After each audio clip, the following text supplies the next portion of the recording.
for you tonight, if elected, by how much would you be willing to reduce your salary as part of an across-the-board effort to reduce the federal deficit? So far, I'm the only candidate that has said I will not take the congressional health care or the congressional retirement, because you cannot put the lid on the cookie jar while your hand is in it. I believe that we've got to start cutting with Congress first. It was an atrocity that the super committee couldn't find $1.2 trillion to cut over 10 years. We have got to reduce the size and the scope and the reach, the overreach of government. I'm for the fair tax because I believe we need to eliminate the IRS. The IRS is the largest leaser of space in Washington, D.C. And they cost us a lot of money and they're inefficient. We already have a very efficient tax system here in Texas where when you go and purchase something, you pay a sales tax. We can tax everyone through that same system. The system's already in place. And then you're done with the IRS. There's no filling out forms. There's no saving your records. There's no hiring an accountant at the end of the month to try to figure it out. It's amazing to me when I tell people about eliminating the IRS, they say, oh, but all those people would be out of jobs. But when the liberals scream that we need to cut the size of the Department of Defense, no one says, what about those soldiers that have fought for our freedoms? Where are they going to get jobs? What are we going to do for the soldiers that have risked their lives? Some of them have paid the full price. What are we going to do for them? I'm more concerned about those who have fought for our freedoms than those who take away our freedoms. And I want your vote. I would appreciate your vote. Thank you very much.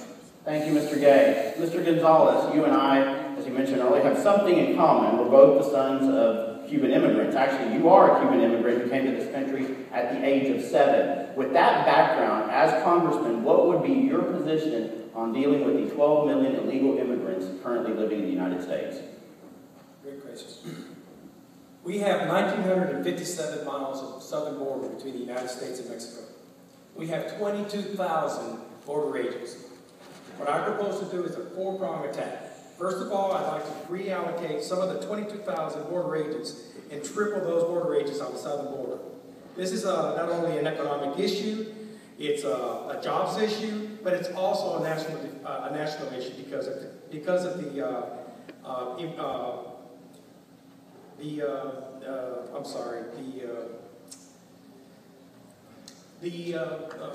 terrorists from Iran and from Iraq and from the Taliban. The problem here is that it's a national security issue because these people are here to destroy this country. All they have to do is be right once. We have to be right 100% of the time. So we have to close the borders. We have to triple the U.S. border agents there. The next thing we have to do is we have to remove the magnet that's bringing them here. We have a lot of people here because they get free education, they get free health care, and they get free food stamps. We have to somehow remove that magnet. They will leave by attrition if we do that. The third thing is to allow the U.S. Law enforcement officials to enforce the laws. We have sanctuary cities here in the state of Texas, and they can't enforce the laws. And the fourth thing is to expedite the immigration process so that they can actually become Americans, those who want to be Americans, because we're a nation of immigrants. Thank you. Thank you, Mr. Gonzalez. And now we move on to Felicia Harris. Ms. Harris, as mentioned earlier, one of the sponsors of this event tonight is the Golden Triangle Republican Women. Ironically, in recent weeks, Republicans have been accused by Democrats of waging a war against women. How would you combat that claim? Well, I've actually been an officer in a Republican women's group before and responsible for driving up membership. So one thing I would say is we need to embrace everybody. But the women in the Republican Party are the backbone of many of these elections. And thank you to the Golden Triangle Republican Women for helping host and sponsor this event. The truth be told is we're all Republicans here and we're all working towards securing a better future for the next generation. And that's what we need to be focused on. That is uniting behind ourselves to do the best for our country. This is not about division. This is about unity. We have a country that is in need of repair right now. We need leadership. We need leadership that's going to go to Washington, D.C. and do the right thing. And the right thing for this district right now is to get Obama off of our backs. Obama has put a bullseye on Texas, and if you think about it, we've got a bullseye on this district. This district is one of the most important districts in our country when you want to talk about energy and energy independence.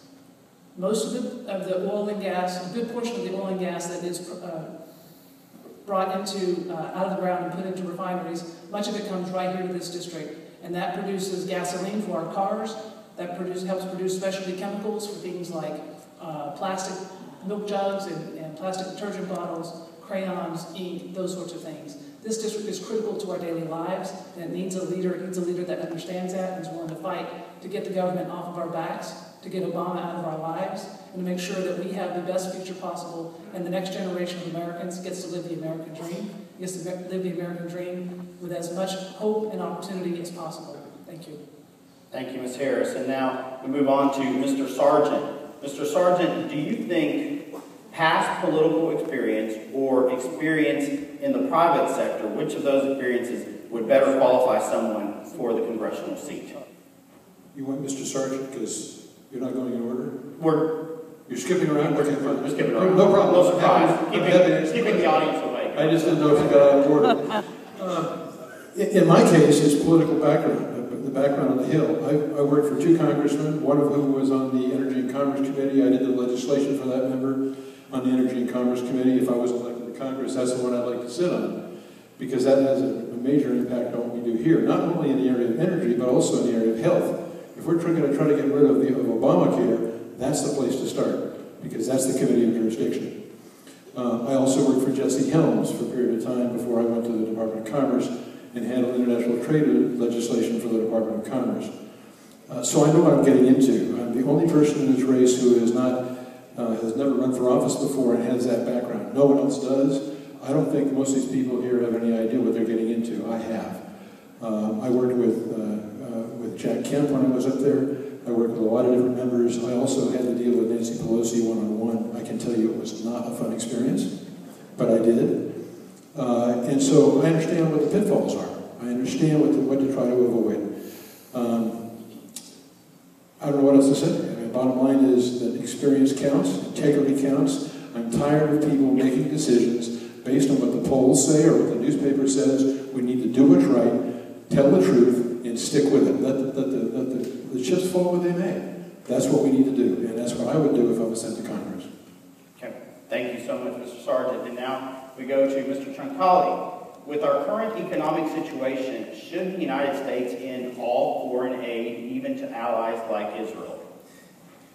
Well, first of all, as a citizen taxpayer, I will tell you that we should not be spending our money on foreign nations, our hard-earned tax dollars, to countries that hate us, or send our money to dictators who use our money to hurt their own people. But I do think that we must stand behind our greatest ally, Israel.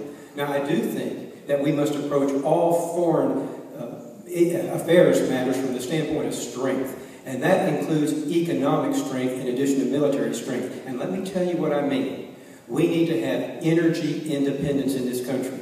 Because if we had energy independence, then we wouldn't shudder every time some despot in the Middle East threatened to shut down the Straits of Hormuz. And we must wean ourselves off of support from China. My goodness, we're having to pay the Russians to send our astronauts into space and borrow the money from the Chinese. That's a sad state of America, and that's because our president started his administration on an apology tour for our American values. I think we must approach foreign affairs from the standpoint of strength, and that includes economic strength here at home. Thank you, Mr. Truncale. And now we move on to Mr. Weber. Mr. Weber, would you, in front of this audience, be willing to pledge that you would not vote for any tax increase in any bill that comes up for your vote? Yes. You have more time if you'd like to. Isn't that what's wrong with our system now? We've got too many politicians that are too long-winded and trying to fix the system. There you go. It's pretty simple, folks. When the debt ceiling increase came along, they had it backwards. What they should have done was said, give us a cut now, and we'll give you increases going forward, incremental increases as the population grows, the GDP grows, and the taxpayer base grows. More people paying taxes, and we can increase the budget, and we can balance that budget. We did it in Texas. In the Texas State Legislature, we cut the budget $27 billion with a B dollars. We fought the hard fights. In fact, we defunded Planned Parenthood $64 million. No more taxpayer abortions in Texas. We fought those battles. It can be done. Congress needs to have the same gumption. That's an East Texas word, isn't it, Angel? It is. And they need to do the same things. When I go up there, I'm battle-tested, battle-proven, and battle-ready. We will fight those hard battles. No tax increases. We don't have a revenue problem. Y'all know this. We have a spending problem. Would y'all agree? Yep. You bet. And Congress needs to get that message loud and clear. We got it in Texas. We did it in Texas. I'll do it in Washington, D.C. Mr. Chairman, I yield the balance of my time back. Thank you very much. Thank you. Appreciate that. Well, now we move on. We go back to my musical chair's way of asking questions here. We go to Mr. Old. Democrats have used the immigration issue to take away